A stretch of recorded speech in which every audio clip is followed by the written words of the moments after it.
have my brows done, so I'm just going to move into priming my eyelid, and I'm using the Beige Cosmetics eye primer, and this is just going to help my eyeshadows stick on so that they can appear more brighter and make them stay on all night. Guys, I swear this primer is my favorite because literally it turns them waterproof. Like, it just stays on all day.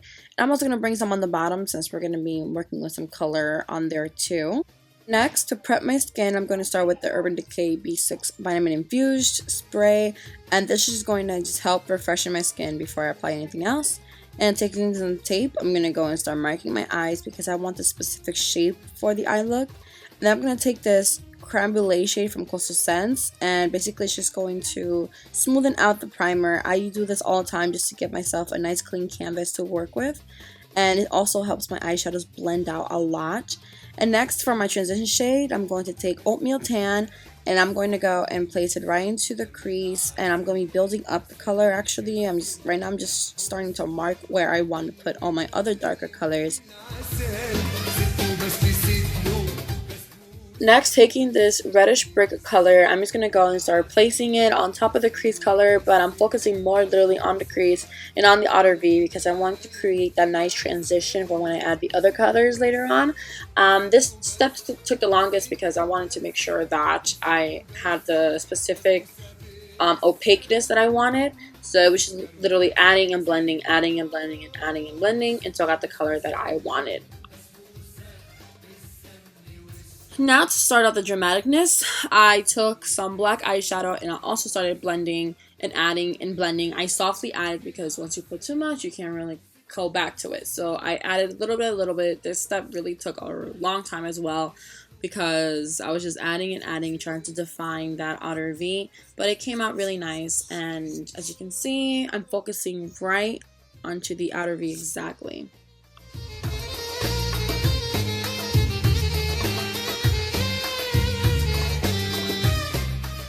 Next, I'm taking MAC's Soft Ochre, and I'm going to use it right on my eyelid to start carving out where I want the blue eyeshadow. So this is a trick that I always do with my eyeshadows now, and it's a trend, as you guys can see. It's basically carving out your eyelid or carving out a half crease or something. I think that's what it's called.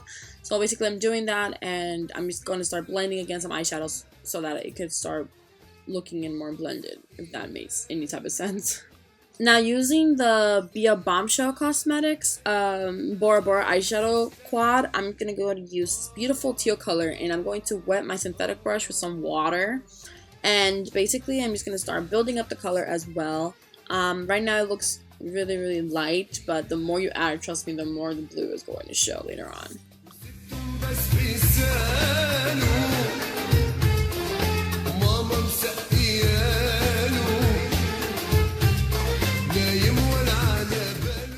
So taking these two gold shades, when mixed together, I finally found my desired look.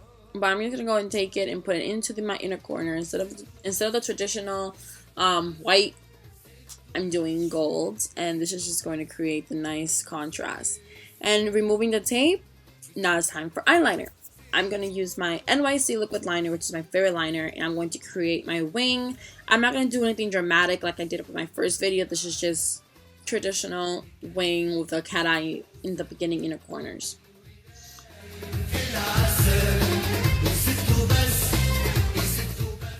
To avoid my eyeliner from smearing, I'm using a gel waterproof liner. This is going to help make sure that everything's there and no tears or water can bring it down. And I'm going to use the NYC liner again just to create the little flick that you see right there. And that's basically my version of my little cat eye. And next, I'm just going to go and start applying that black eyeshadow to finalize the look. And using the champagne-y color, I'm just going to go and start putting it under my brow bone as my highlight. It's actually supposed to be a highlighter, but it's too light for my skin tone, so I'm using it as a brow highlighter, and I love it. And then afterwards, I'm going to go and just smudge some of that brick eyeshadow onto my bottom waterline just to give it that smokiness effect. And then using the Josie Maran Argan Black Oil Mascara, which is my favorite at the moment, I'm just going to go and apply a few coats before I apply my lashes.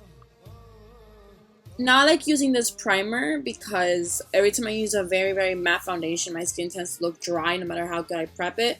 And this primer really does help make it look more moisturized, more glowy. which is a really good thing. I'm using the Wet n Wild Photo Focus in Desert Beige, and I'm just going to go and apply it where I am needed. I actually went for a second coat around my cheek, as you can see I have some discoloration. But I'm using the Expert, I think it's the Expert brush. No, it's the buffing brush from Real Techniques. I'm just going to go and just start blending away and buffing away. Taking the Instant Rewind Concealer and the LA Pro Girl, I'm just going to go and start highlighting my face.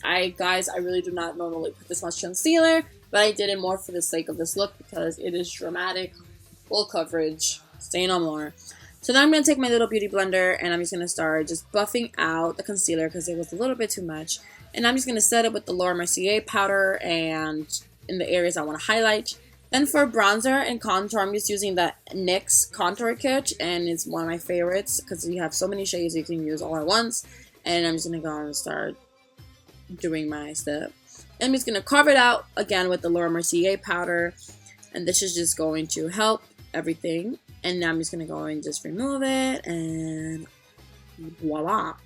Taking this brown shade from the Sun Dip powder from Anastasia, I'm just going to go and put it on my cheek. I really loved it alone. It really gave a really nice look. Now with MAC Stripdown, that's going to be my main lip color. I figured this lip needed a cool tone color to it based on the look that I was doing. So I'm just putting that on, and then I'm going to be using, I'm pretty sure it was Times Square from Colourpop, just to add some nude to the look. To finalize the look, I'm using the Slay All Day setting spray from Gerad, and I'm just going to go and set it and make sure that everything is nice in place. And using a beauty blender, I like to just tap on my highlight, and I feel like it just brings it out more for some reason. And now I'm done with the look. I hope you guys liked it. Don't forget to comment and subscribe, and there will be a lot of more Arabic videos coming up. So thank you for watching, and see you guys in my next video. Bye!